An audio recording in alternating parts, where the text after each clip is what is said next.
Hi, my name is Moksha Naidoo. I'm an advocate at the Johannesburg Bar. I'm here briefly to distinguish labor law from other aspects and spheres of law as a discipline on its own. Unlike conventional disciplines in law, which seek to determine whether a person's conduct is illegal or unlawful, in labor law, the primary test is to determine whether a person's conduct is fair or not. Fairness is a statutory yardstick founded in the Labour Relations Act, the Basic Conditions of Employment Act, and the Employment Equity Act. Therefore, the L.E.A.D enjoins us to inquire about the fairness of a dismissal and not the unlawfulness or illegality of a dismissal. Likewise, in discrimination disputes under the E.E.A., the primary test, if discrimination is established, is to determine whether or not the employer's discriminatory conduct was fair or not whether it was illegal or unlawful. One might well ask what the difference is between unfairness and unlawfulness. The answer can best be explained by way of an example. Let's assume an employee and employer enter into what is referred to as a fixed-term contract. In terms of this contract, the employee would be employed from 1 January to 31st March. At the end of the 3 months, the employer renews the contract for a further 3 months and does so again after the second fixed-term contract by entering into a third fixed-term contract ending in 30th September. During the last week of the third fixed-term contract, the employer informs the employee that he would not be renewing the employee's contract for the 4th time and that his last working day will be 30th September. The employer does not offer any reason as to why he would not be renewing the employee's contract.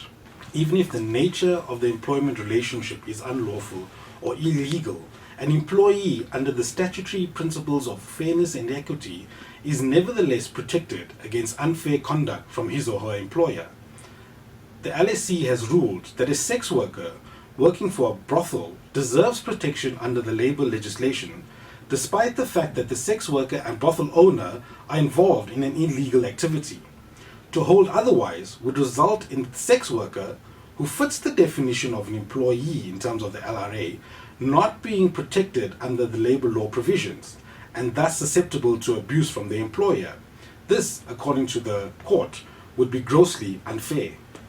More recently, our courts have held that a male employee who has entered into a same-sex marriage and together with his partner had entered into a surrogacy agreement with a female was unfairly discriminated against when his employer denied him maternity leave or the equivalent thereof in terms of the employer's own policy. The rationale of the court was that the primary purpose of maternity leave was to allow for a mother and child to bond. It would be unfair, especially in light of our constitution, which recognizes same-sex unions, as well as the best interests of the child, not to afford the employee and his newly born child the same opportunity just because he was a male. However, there is a misconception that fairness and equity is gauged through the prism of employees only.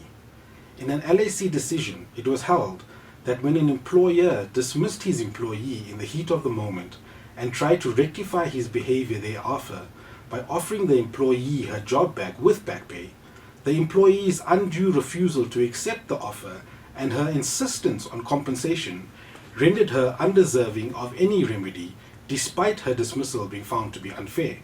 The court's view was that the employer acted in haste, made genuine attempts to rectify his mistake, which if accepted would have placed the employee back into the position she would have been in had she not been dismissed, was rejected for no other reason than the employee wanting maximum compensation.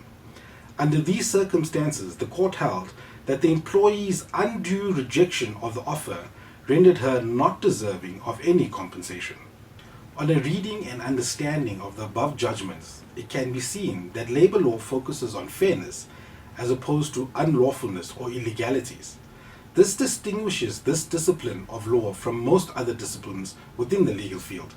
Fairness in the labour law context is judged both from an employee as well as employer's perspective.